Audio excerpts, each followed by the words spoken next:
நபி ஸல்லல்லாஹு அலைஹி வஸல்லம் உடைய தீன் எப்படி மேலோங்கிச்சோ அதே மாதிரி ரெண்டாவது ஒரு தடவை நடந்தே தீரும்.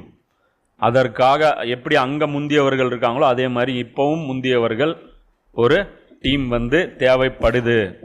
இப்போ இது நமக்கு ஒரு நல்ல ஒரு ஆப்பர்ச்சுனிட்டி, புரியுங்களா?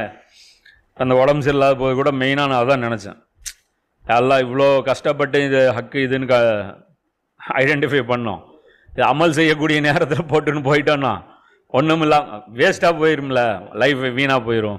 செஞ்சால் தானே கணக்கு, இப்போ அதோட கவுண்ட் இதாகிருமே, இந்த மாதிரி ஆயிடக்கூடாதுன்ட்டு. அதனால் இனி வரக்கூடிய காலங்கள் கொஞ்சம் சீரியஸாக எடுத்துங்க, சரிங்களா? இந்த 4 வருஷம் 5 வருஷம் எப்படி நம்ம கழித்தோம் அப்படிங்கிறது தெரியல, புரியுங்களா? இதை அறிஞ்சு எவ்வளோ நம்ம செயல் பண்ணோம், எவ்வளோ ஒர்க் அவுட் பண்ணோம், எவ்வளோ தூரம் முன்னின்னு வந்தோம், என்ன செஞ்சுருக்கோம். நம்ம ஒரு 5 வருஷத்துக்கு ஒரு மார்க் ஷீட் நீங்களே போட்டுங்களா, அவங்கவுங்க 5